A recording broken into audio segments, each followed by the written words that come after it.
Welcome back to my channel guys. आज मैं आपके लिए लेकर आई हूँ एक बहुत ही अमेजिंग सी DIY वीडियो। चैनल पे नए हैं, चैनल को सब्सक्राइब कर लिया और वीडियो को एंड तक जरूर देखें। सो गाइस, इस DIY को करने के लिए मैंने वेस्ट कार्डबोर्ड का यूज़ किया है। आपको तो पता ही है, let's make it easy, reduce, reuse और रिसाइकल पे बिलीव करता है, तो इसलिए मैंने एक पुराना कार्डबोर्ड यूज़ किया है। आप उसके ऊपर स्केल और मार्कर की हेल्प से कुछ मेजरमेंट्स ड्रॉ कर ले, जिस तरह मैंने स्क्रीन पर दिखाया है।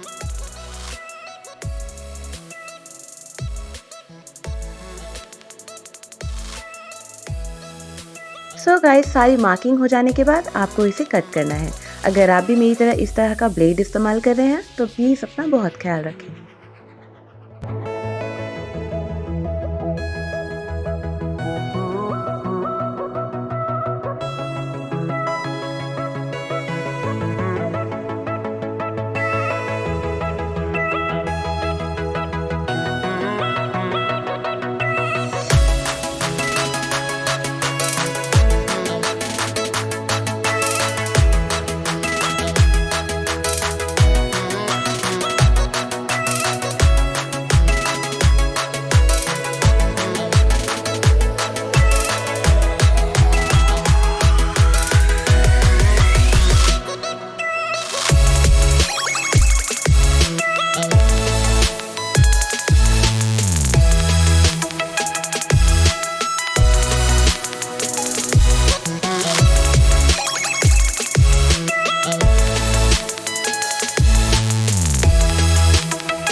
तो गाइस, इस तरह मैंने पुराने कार्डबोर्ड की हेल्प से बहुत सारे ब्यूटीफुल से लैम्प बना लिए।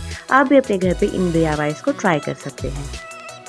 सो गाइस, वीडियो अगर पसंद आई हो, वीडियो को लाइक, शेयर, कमेंट करें। चैनल पे नए हैं, चैनल को सब्सक्राइब करें।